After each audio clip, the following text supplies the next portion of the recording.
So, which one is Ollie's favourite one? Me. And which one is Jacob's favourite one? I want that.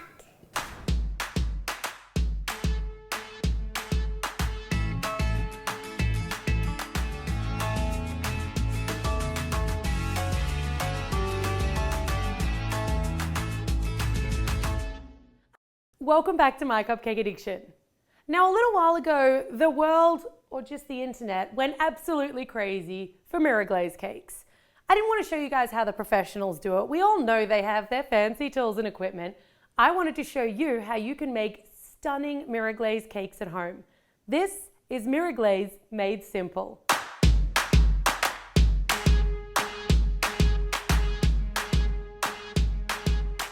I'm going to share my recipe with you, but I'm also going to show you some super fun, over-the-top, stunning decorations that you can achieve in under 15 minutes. The things that you need to make your Mirror Glaze base recipe. You'll need some condensed milk, some white chocolate, some gelatin. I'm using powdered gelatin today because it's the easiest to find. Some glucose or light corn syrup, some sugar, some water, a hand blender for mixing, and a sifter. We're also going to be using heat today, so you're going to need a nice sturdy pot and something to heat it up with. I'll leave all of your quantities and conversions for your glaze recipe on the MyCupcakeAddiction.com website. The first thing that I'm going to do is bloom my gelatin. So I've got about a half a cup of warm water. I'm going to pour that over my gelatin mix and just stir it through. Let that sit off to the side, and then you want to take your water, sugar and glucose and pour it all into a nice sturdy pot. Dipping your tools into water before they go into your glucose container helps the glucose or the corn syrup not stick to them anywhere near as much. That is a little tip that you will find invaluable. Give that a little stir through. You want to pop that onto a medium-high heat on the cooktop until it starts to boil. As soon as it reaches a nice rolling boil, you can take it off the heat and then add in that gelatin and also the condensed milk. Stir it through and then immediately pour over your white chocolate and stir until it's kind of combined. Coming back from the heat and the stove, don't be alarmed if you've still got some undissolved pieces of white chocolate. That is what our hand mixer, or I'm going to use an emulsifier, is for. All right, it's time to strain into my sifter for smooth, delicious, uncolored Mirror Glaze. Now look, there's not a lot of lumps and bumps in that, but take a look here. You can see what we've avoided having inside our Mirror Glaze. Any one of those is going to cause an imperfection in our perfect mirrored finish, and we don't want that. Now's the time when we can color our glaze, but you don't get to pour it till it's cooled down enough that it's not going to make a huge mess. So unless you know you want all of your glaze the same color, I like to separate mine out so that I can choose and make lots of different colors. Glaze can get kind of messy, but I like a little bit of mess. I prefer a color paste. You can use liquid, but you're going to need a lot more of it. This is going to give you a really nice, vibrant color. And look, there's no exact measurement. Color it to whatever color it is that you like. I'm going for a super rich red on this glaze for my classic style mirror cake. And I'm going to be showing you a bunch of really cool ways that you can decorate your mirror cakes. Pretty confident there's something for every occasion you might come across. Me. And which one is Jacob's favorite one? I want that. Because you love berries? Yeah. All right, and then Mummy's favorite one is the rainbow. Yeah. So, Daddy, which one's your favorite one? We made one for each of our family.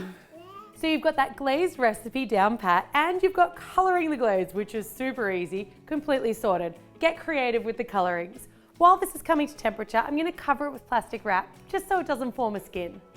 Now let's talk cakes. The mirror cakes that went completely viral were like these round, ring-shaped entremets. They're like a mousse cake with tons of layers inside. Take a lot of time to make.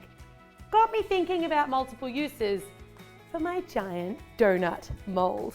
Don't tell professional pastry chefs about this. They're gonna absolutely die. So I took a batch of my chocolate cake recipe, which makes enough for 2 donut molds and 3 leftover cupcakes. That's just a bonus. And when you tip it out, you have essentially a ring cake. This is a super simple way to achieve that same high-end mirror glaze cake result at home. It's gonna look just the same as it did on the internet, and no one's really gonna know the inside's much different. Here's the trick to a good glazed cake. Freeze it. You want that cake to be super cold, so I'm just gonna carve off the lumpy part, so it's super flat on the bottom. You really don't want to disturb your inside edges of your little donut because that's going to be what makes the Mirror Glaze cake so incredibly perfect and pretty. Turn it over, get rid of any crumbs, and then we're going to wrap that in plastic wrap and we are going to freeze it. I've got my frozen half donut cake and I'm going to rest it on top of a bowl.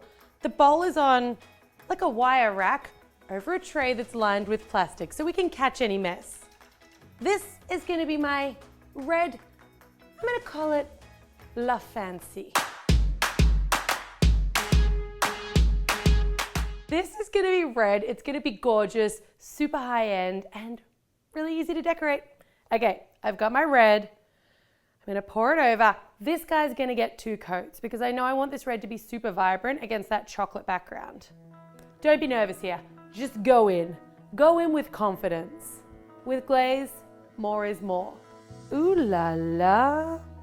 I'm going to let that coat of red completely set. Then I'm going to give it a second coat because I want this red to pop. So I've let that one set until it stops dripping, about 5 minutes or so, and now we're going to do a second coat. I'm going to drag off any excess because I don't want to add drip on drip on drip. Is that even a thing?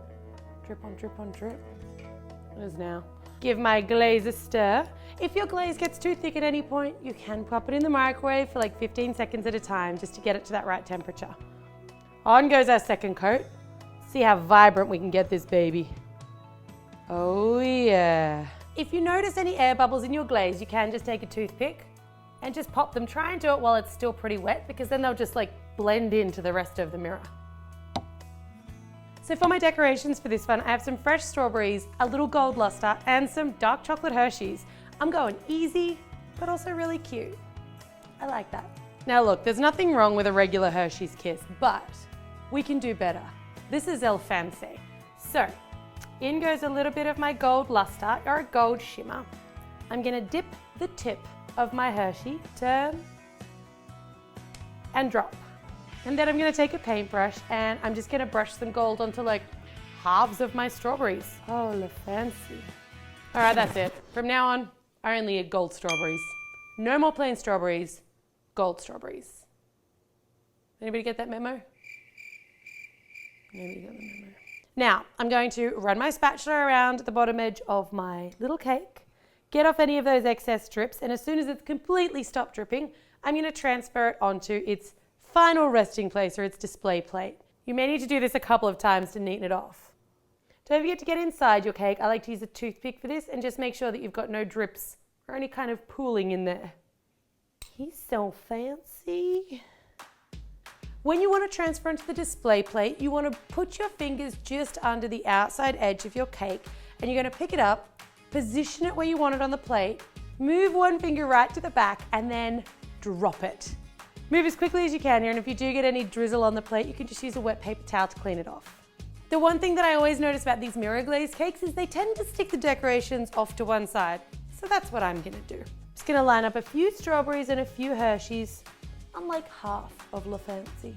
Behold, La Fancy. He's so fancy. Don't be afraid of the glaze. If you put something in the wrong spot, you've got a little bit of room to kind of slide it around. I know, I was surprised. I thought the glaze would be a lot fussier than it is, but this glaze kind of just bounces back into shape. I shall name him Fancy, and he shall be mine. This one I'm calling La Rainbow. So you guys know I'm partial to color. I've colored my glaze red, orange, yellow, blue, green, and purple. All right, let's glaze. I'm gonna start with my red. This one I want to be divided in sections. So nice. I think my colors could be a bit more vibrant and that cake underneath's chocolate. So a little more glaze. Let it drip. And then when you're confident that it's almost stopped dripping, you can just run an offset spatula or knife around the bottom. Try not to drag your colors into each other. I like to just scrape it off on the side of my tray. And then around the center with a toothpick. And don't worry, that leftover ganache is not going to go to waste. I really want the decorations that add a little bit of height to be quite white. So I've got some lint bowls I've got some white Hershey's and also some little white morsels or chocolate drops. That's literally all I'm gonna do to this mirror cake. I would say less is more, but we've put 6 colors of glaze on top. So more is more, but maybe less on top. I love how this looks. I think it's absolutely stunning, and I think le rainbow, le success. This one I like to call un unicornio. This is gonna be my homage to unicorns. So I've colored my glaze 4 different colors. I've gone with pink, purple, blue, and then yellow. And I'm going to pour them over my frozen cake in sections. Because I've done so many colors, I kind of want these all to blend together. I'm going for a tie-dyed rainbow effect. I'm just gonna spoon on all of my different colors, kind of in separate sections, so the colors are running into each other nicely. You can let it drip away a little bit. It should set pretty quickly, and then just run a spatula just around the bottom section. So I've got a little bit of rock candy, I've got just some pastel stars, and then I've got some cute little gold stars. I don't want to go too crazy on this because the glaze kind of does all the work for me, but I do want to add a little bit of fun. This is the most fun of all of our glaze cakes. I always like to add something that gives a little bit of height and a little bit of just something extra along one side. So I'm going to add on some of my rock candy. My rock candy's a little bit big. I'm gonna have to smash it. Rock candy is hard. It's getting violent in this kitchen. And then finally these little gold ones, it can be tempting just to sprinkle these straight on, but I apply them with a toothpick. A little water on the end of the toothpick.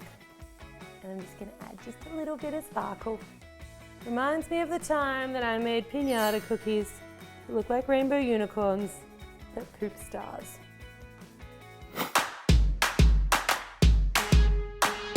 So one thing you guys would have noticed is a lot of wastage. It's not going to be wastage, but part of mirror glazing means that you do have the stuff that falls into the tray and the stuff that falls into the bowl.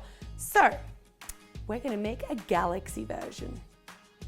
So by lining the bottoms of your little trays, not only have you avoided a huge and sticky mess, but you've also enabled yourself to be able to grab and then slide down and essentially squeeze it out. Feels a lot like sticky slime here. This is the gross part. This is just part of cleaning up after mirror glaze. Expect it, it's gonna happen. This is gonna go off into the microwave for like a minute, minute and a half. I don't want it to be hot because then I'll have to wait for it to cool down, but I don't want it to be kind of solid and chunky either. Like this. Just check on it, give it a good stir, and when you're happy that it's at a good consistency, you can add a fair amount of black food coloring to get a really nice black mirror glaze for our galaxy cake. Pass it back through the sifter to remove any crumbs. Now, we could do our galaxy plain black, but I'm gonna add a little luster into my black as well as on top of it, because I want a little sparkle. Never let anyone dull your sparkle. I love this one because I love that we get to use all of that leftover glaze. We don't really waste. All right, I'm not gonna stir that all the way through. Look at that. And now we glaze. I'm gonna let that one keep on dripping, but while it's dripping, now we get to get messy. So I wanna splatter my dry lusters on here, basically just however I like. I've got all different colors. I mean, I don't want a rainbow, but solar system can be colorful. I've got different size paintbrushes, a little blue, a little flick. Each one will give you a slightly different effect. Ooh, a couple of bigger chunks. And then very finally, I've got some little tiny, tiny silver edible stars that I'm gonna add on. So just wet the tip of your toothpick, dip into your little edible stars. These guys are super fragile, and you don't need too many of these. They give you a lot of bang for your buck. Once you're happy that it's stopped dripping, you can just run a knife or your spatula all the way around the bottom.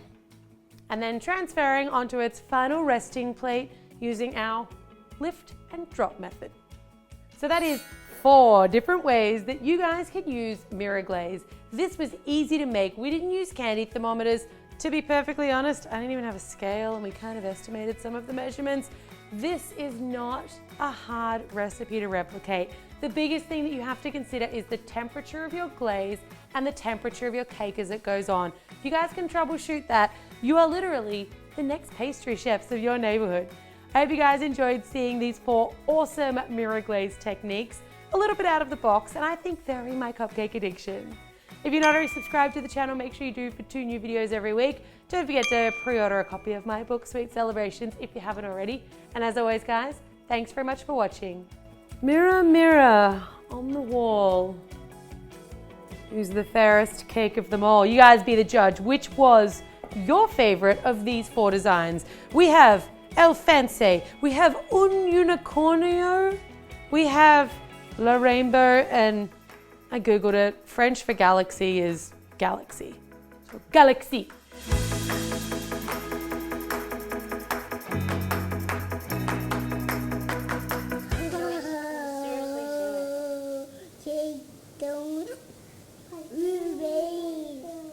He only eats his berries gilded now too. He's like that. Did you see the green bit? Yeah. Oh, slimy. So, which one is Ollie's favorite one? Me. And which one is Jacob's favorite one? I want that. Because you love berries? Yeah. All right, and then Mummy's favorite one is the rainbow. Yeah. So, Daddy, which one's your favorite one? We made one for each of our family.